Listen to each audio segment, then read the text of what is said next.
как становятся бомжами и где помогают бездомным, когда раньше принимали крещение и почему неделя называется крестопоклонной. Об этом и не только вы узнаете в программе «Дорога к храму».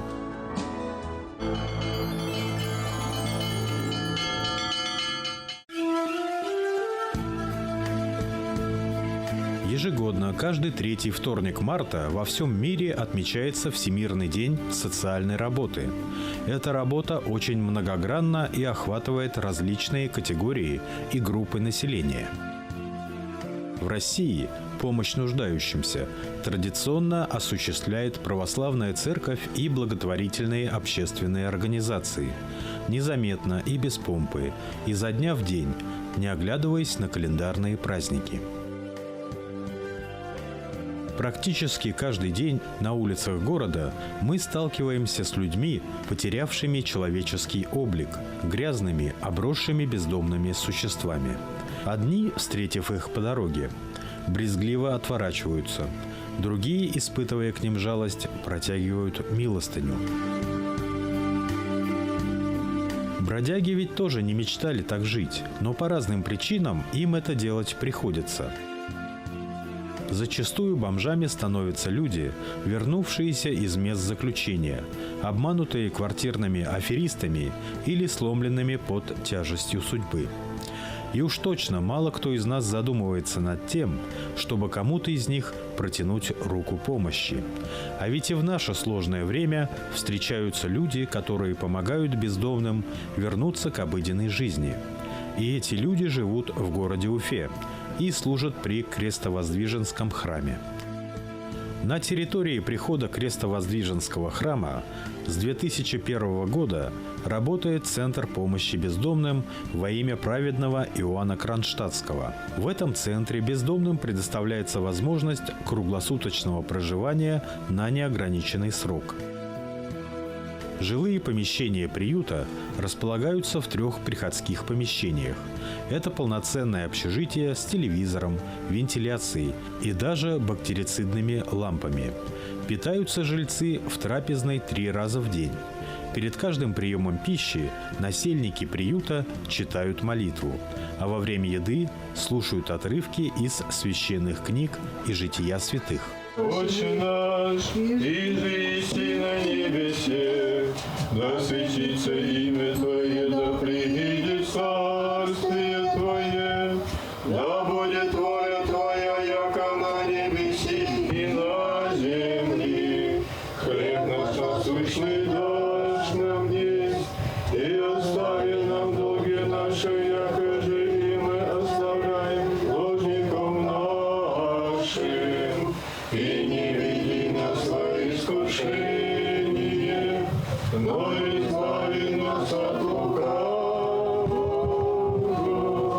Господи, помилуй, Господи, помилуй, Господи, помилуй, благослови. Христе Божий, благослови, если быть рабом Твоим. Яко свят еси Бог, всегда на неприсно и во веки веков. Аминь.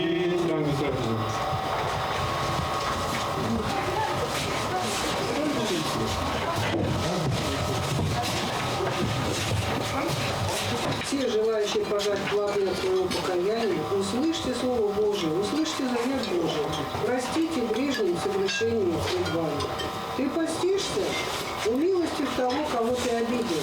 Никогда не завидуй брату, никому не питай ненависти. Если вы будете прощать людям согрешения, то простит и вам Отец ваш Небесный. А если не будете прощать людям согрешения их, то и Отец ваш не простит вам согрешений ваших. Евангелие от Матфея, глава 6, стих 14-15. Приют – это не просто крыша над головой и горячая пища каждый день. Приют – это духовная поддержка и внимание к человеку, от которого отвернулось общество.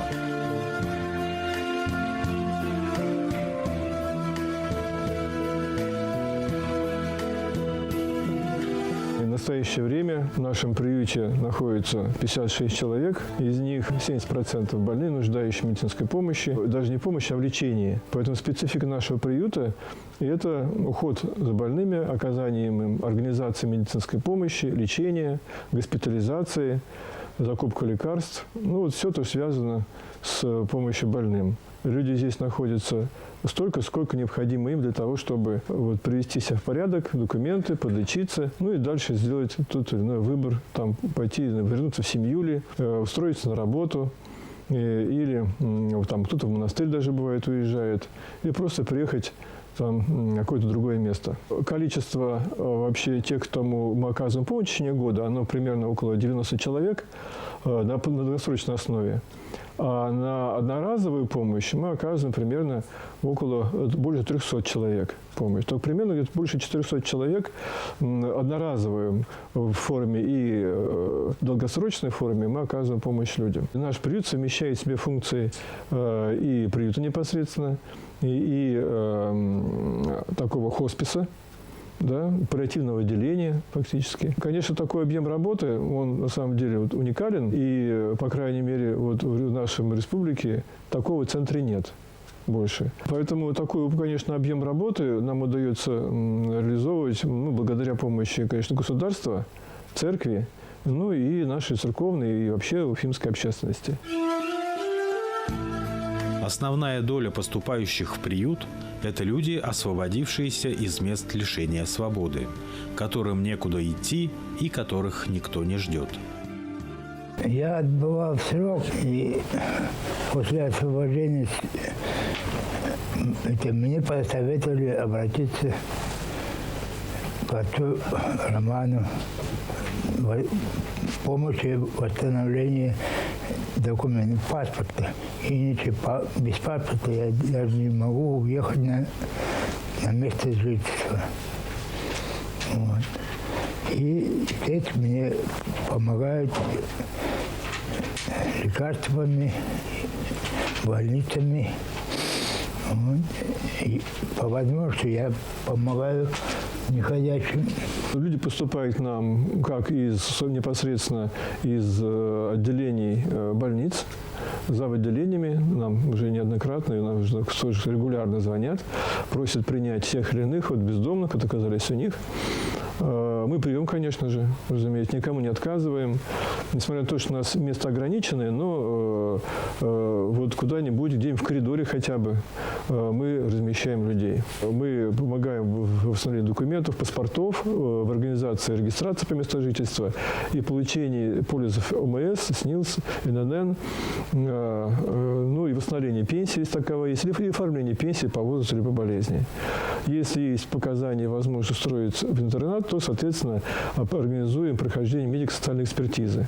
Ну, соответственно, уже и помещение в интернат, доставку до места и прочее. Поскольку у нас такой вот специфика наших, так сказать, насельников, что где почти все больные, постоянно у нас «Газель» или «Соболь», соответственно, ездит, как сказать, такая карусель у нас, да, своеобразная, ездит по поликлиникам, по больницам, закупает лекарства, и каждый день кто-нибудь едет куда-нибудь вот, заполучить либо лекарство купить, либо получить какую-то медицинскую консультацию врачей, на прием к врачам, или на госпитализацию. Сюда тоже вызываем, соответственно, скорую помощь.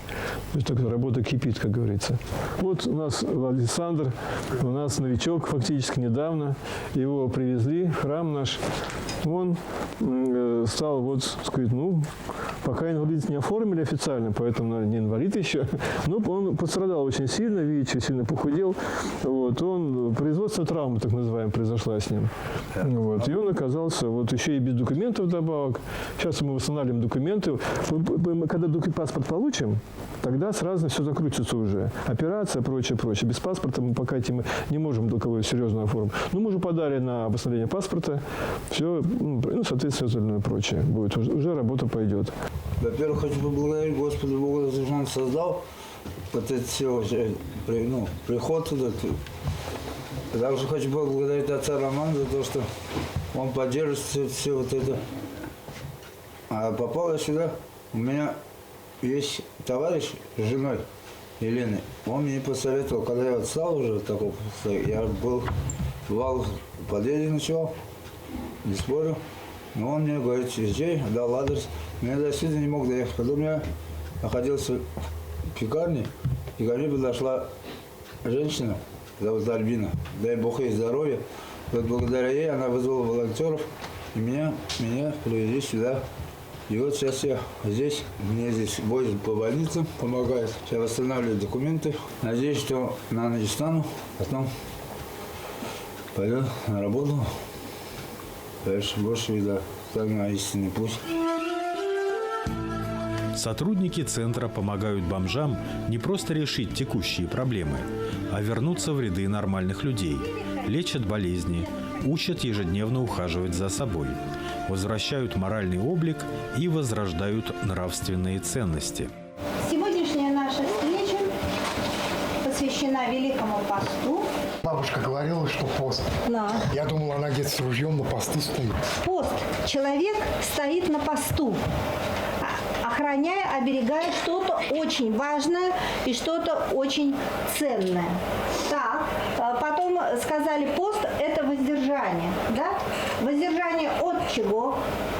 Для чего? Прежде всего, пищи, конечно. Нет, это вредных привычек. Всей пищи. Нет, я имею в виду воздержание от молока, пищи, ну вот это. Животных поступков. Так, воздержание. Опять смотрим на корень слова. Мы усиливаемся воз и держим пост. Почему тот пост, который сейчас идет, называется Великим постом? Самый длинный толстый. Рождественский пост тоже длинный. Так, Потому что Христос воскрес, поэтому прежде всего. Ну, потому что перед Пасхой еще. перед Пасхой. Благодаря вот этим вот храмам вообще по всей России, вот у нас в Уфе вот намного меньше бездомных. То есть это такой приют вот. Я вот сам неоднократно жил на улице, вот так вот, неоднократно, очень много раз жил на улице. И просто не знаешь, куда деваться. Вот просто не знаешь, куда деваться, реально. И тут такая возможность, приехать сюда, прийти сюда и найти себя. В разных сферах найти себя. То есть, будь то чтение молитв, я раньше вообще молитв не знал старославянского, не читал книги, вот, не любил очень читать. У меня жизнь такая была погулять.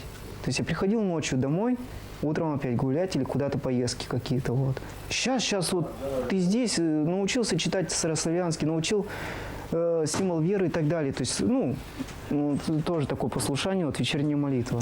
Вот.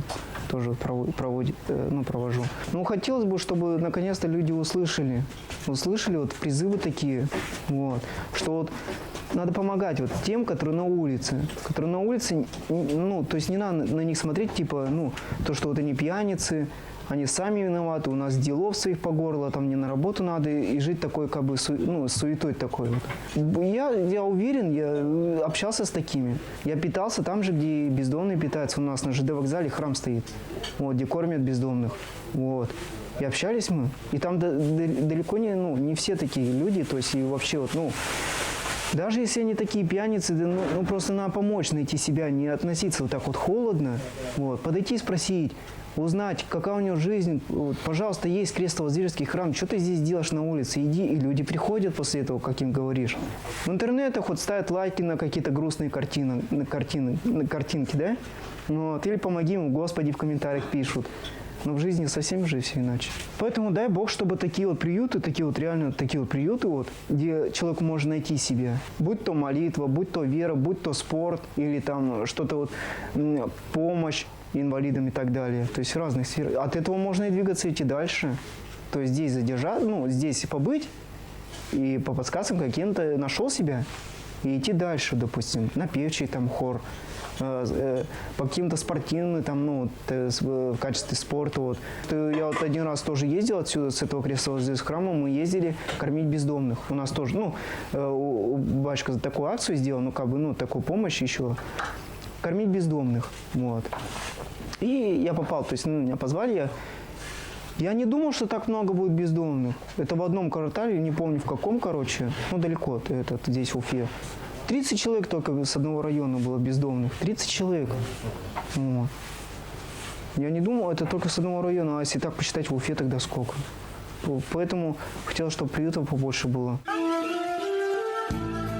Несмотря на то, что приют нуждается в материальной помощи, здесь никогда никому не отказывают и не ограничивают по срокам проживания, как это делают в государственных приютах.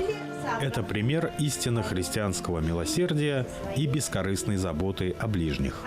Для ресоциализации бездомного нужно, конечно, более широкий спектр, кстати, услуг и форм работы. Что мы предпринимаем и в последние годы освоили? Это лекции по истории церкви и вообще по жизни церкви. Вот храм наш находится в расстоянии 300 метров отсюда, и они регулярно посещают богослужения, молятся здесь, соответственно, участвуют в таинствах церковных. Специфика нашего приюта в том, что он, приходя на приход, он оказывается на приходе именно сюда. Он приходит не просто, он приходит в приход. И здесь погружается в гущу приходской жизни. Также ходит на богослужение, также посещает чаепитие после богослужения. У нас есть спортзал. Туда, может, библиотека есть, тут телевизор есть, у них телефоны, у них здесь есть. Все есть, чтобы они могли не чувствовать себя лишенным в чем-то. Кроме этого, кроме бесед и со священниками, здесь таинства проводим, и, соответственно, церковные, исповедь, соборование, причастие для тяжелобольных. Кроме этого, у нас периодически бывают экскурсии, по паломничеству, точнее сказать, по городу, это по храмам городским, и там тоже, они имеют возможность познакомиться с жизнью других приходов. В рамках, как говорится, такой ресоциализации мы уже начали вести такие курсы русского языка. Волонтер откликнулась, студент 2-го курса филфака университета, и она проводит с нашим братьям занятия по русскому языку. По ликвидации, безграмотности, говорится, да. Не все смогли получить должное образование, соответственно, в свое время, или не следили за правописанием и за орфографией своей, для того, чтобы человек потом, вообще уже устраиваясь самостоятельно жизнь на работу, к примеру, заполняя анкету во время написания заявления, не совершал таких досадных ошибок, которые не позволили бы ему устроиться на работу. И до общения, смс и прочее, если будет девушке смс писать, соответственно, если будет на каждом слове 2 ошибки, это будет, конечно, разочарованием для других людей. У нас, конечно, еще планы есть, дальнейшие такие формы помощи, ресоциализации наших насильников развивать. Физические занятия, физкультуры, например, что-то еще, насколько это позволяет здоровье, конечно. А для лежачих, конечно, хорошо, разумеется, что-то вроде такого рукоделия, лепка и прочее, есть на задумке у нас, которые мы, надеюсь, реализуем. И, конечно, просто хотя бы физиотерапия, тренажер для физиотерапии, чтобы люди могли здоровье себе поддерживать, как это обычно делают все граждане. Но если инвалид ходит, соответственно, на ЛФК куда-нибудь занятия. И мы считаем, что наши братья, они уже нам братья, соответственно, наши братья не лишены права и на эту форму, реабилитации физической, как, например, тренажеры и прочее. Мы хотели бы еще где-нибудь найти помещение конкретного для лежачих. Это такой был интернат, может быть, конкретно для инвалидов, где-нибудь на природе, где-нибудь на за городом, может быть. А здесь больше активных, например. Может быть, не знаем, как Бог Господь управит. Оказавшись на самом дне, бездомный часто не знает, каким образом остановить свое падение. Именно своевременная помощь бездомным является самым эффективным способом вернуть гражданина к полноценной жизни в обществе. К сожалению, в нашем обществе бездомный – это, как правило, человек, который сам виноват в своих бедах, он сам лично опустился, он спился, он выглядит отвратительно, от него смердит, он фактически ссор на ногах, который может спокойно отряхнув пойти дальше. Об этом это можно слышать даже на таких собраниях, где-нибудь сидят серьезные дяди, тети, как говорится, сидят, чиновники, и они, в общем, так высказываются, как люди, которые просто мешают жить, отправляют, понимая, что санитарно-эпидемиологическая обстановка в городе. Нет. Как раз мы должны осознать, наше общество должно осознать, и, в общем, наша задача такова, в том числе видим такую задачу, что бездомный человек – это жертва жестокости, равнодушия, корысти, бессердечия окружающих людей, самых даже близких родственников, такие у него есть. И дальше, соответственно, там, чиновников и прочее. И именно вот не получив, так сказать, заботы в детстве, соответственно, там, не получив образование, там, воспитания соответствующего, да, вот уже на этом он уже не приобрел навыки социализации и не смог вписаться в жизнь общества. Ну, плюс еще мог попасть в жертву обмана, собственно, родственников, мошенников, прочее, выйти из тюрьмы, выйдя из тюрьмы, узнать, что он лишен всех прав на жилище, например, прочее, и уже утратил здоровье, значит, и не имеет доступа получить качественное лечение, то есть он поражается в правах, соответственно. Вот наша задача как раз в том, ну, как нашего приюта, и, соответственно, все, кто работает с бездомными, все-таки донести до общества и до государства, конечно, прежде всего, что бездомный такой же гражданин, который не лишен никаких прав абсолютно. И то, что он вот находится в таком жалком состоянии и печальном, это вина не, в значительной степени не его даже. Ну, он только еще виноват, разумеется. Где-то что-то там по разным причинам, не без промысла Божьего все происходит, но это вина окружающих людей. И мы как общество должны осознать, как церковное сообщество, и как вообще светское общество, осознать свою ответственность. Соответственно, ну и вот и сотворить любовь. Любовь вот тем людям, которые нуждаются в ней. Поэтому всякое внимание, которое мы оказываем бездомным, и на улице, например, или здесь вот на приходе, или кто приходит вот со стороны участвует, именно направлено на то, чтобы дать человеку почувствовать, что все-таки любовь Божия есть, что люди все-таки добрые кругом, что им готовы принять руку помощи, поддержать их, что они не один на один находятся перед лицом своих проблем. Накормить голодного, напоить жаждущего, одеть раздетого, принять странников, посетить больных, прийти к заключенным. Список не может быть полным, а перечень добрых дел, которые берут на себя социальные работники Центра помощи бездомным во имя праведного Иоанна Кронштадтского, окончательным.